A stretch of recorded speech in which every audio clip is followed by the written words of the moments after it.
untuk menjalankan proker KKN kami. Tapi desa yang kami pilih ternyata bukan desa biasa.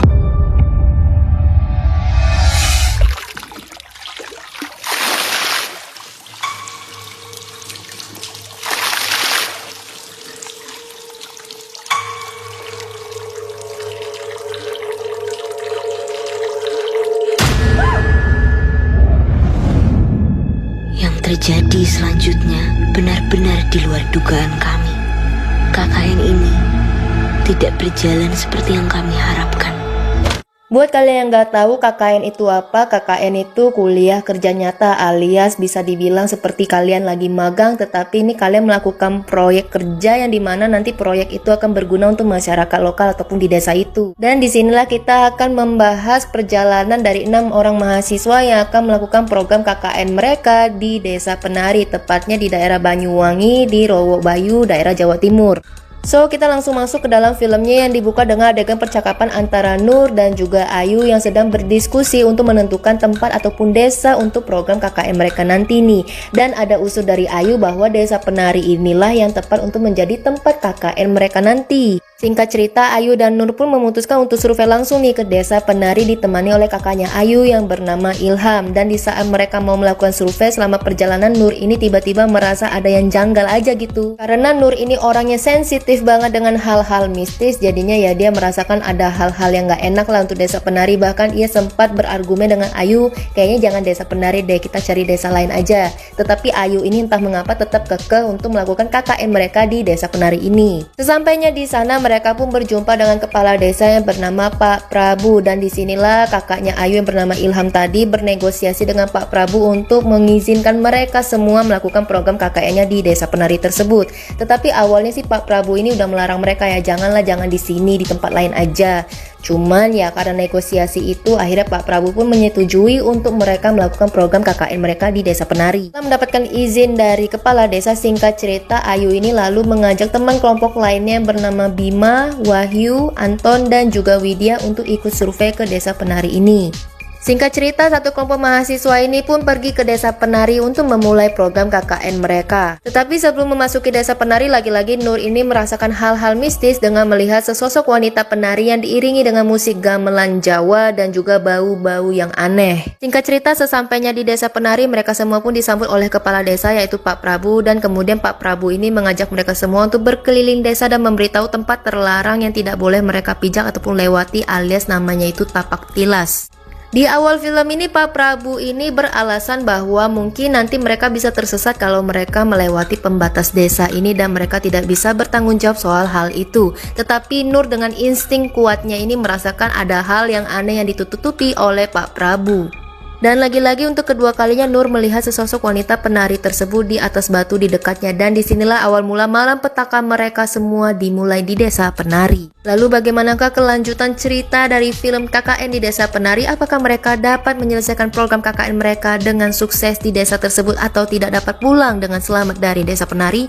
Sepertinya kalian akan mengetahui semua jawabannya saat kalian menonton langsung film KKN di Desa Penari ini secara langsung ya guys, biar kalian juga bisa menikmati cinema experience yang luar biasa dari film ini. So, jika kalian meminta penilaian gue untuk film KKN di Desa Penari ini, gue akan berikan nilai 7/10. Hal yang gue suka dari film ini yang pasti yang pertama itu alur ceritanya udah gak asing lagi kita dengan cerita dari KKN di Desa Penari ini, karena juga sempat viral di Twitter, bahkan juga udah ada bukunya yang bisa kalian baca juga. Bukan hanya itu, gue juga suka dengan konsep dari ceritanya yang dimana memberikan kita dua perspektif yang berbeda tentang apa yang terjadi sebenarnya di antara mereka. Cerita film ini juga sangat menarik karena dihiasi dengan teka-teki misteri yang harus dipecahkan oleh kita semua tentang semua hal yang dirahasiakan oleh kepala desa ataupun Pak Prabu tentang Desa Penari itu sendiri.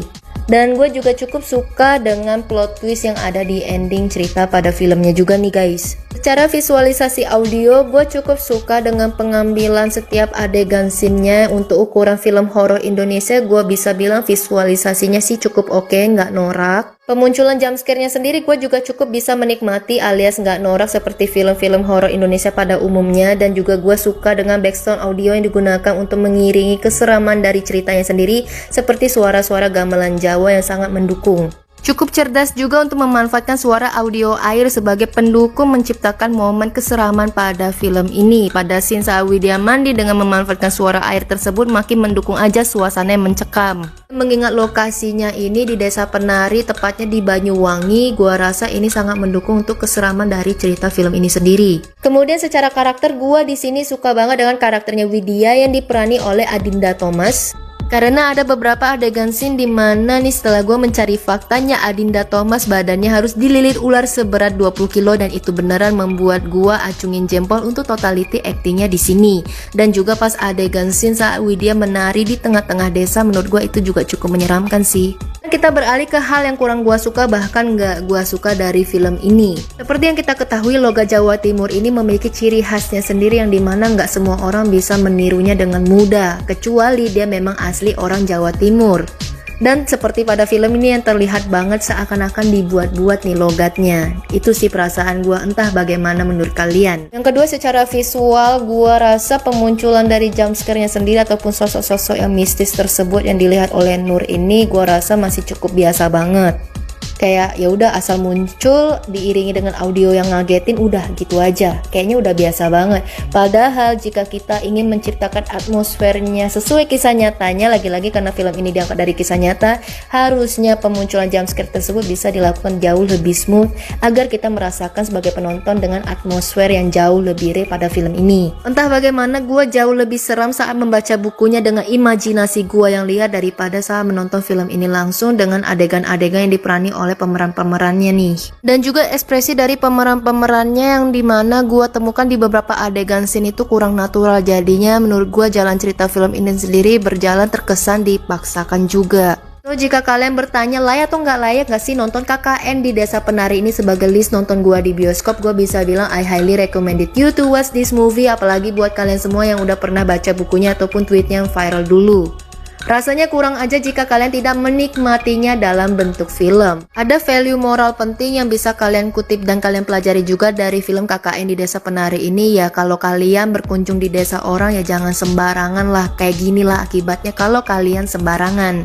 Semuanya pasti berbicara tentang etika dan juga moral kalian saat kalian berkunjung di desa ataupun tempat orang lain sebagai tamu. Dan gua rasa film ini bisa menjadi salah satu bentuk untuk menunjukkan cikal bakal kekayaan budaya Indonesia, dimana pada saat kalian nonton nanti kalian akan melihat satu adegan scene dimana dengan penuh tarian dan juga bagaimana dandanan dari para sinden tersebut, yang dimana hal tersebut sudah menjadi budaya Indonesia sejak dulu kala. Satu hal lagi yang menarik dari film ini adalah jadwal penayangan film itu sendiri, dimana bertepatan dengan hari Lebaran Idul Fitri di tanggal 13 Mei 2021 hari ini, yang dimana sebenarnya sudah ditunda dari tahun lalu, harusnya 19 Maret 2020 karena masalah pandemi COVID. Jadinya film ini mengalami penundaan. Cuman masalahnya kenapa harus bertepatan dengan hari raya Idul Fitri? Mungkin diingat dengan angka 13 jika diambil dengan kesan horor, ya memang 13 ini identik dengan hal-hal yang mistis. Dan hal ini juga sempat jadi kontroversial mengenai tanggal penayangannya ya guys. So gimana juga menurut kamu? Jika kalian punya komentar ataupun request film lainnya, tolong tulis di kolom komentar di bawah ya guys.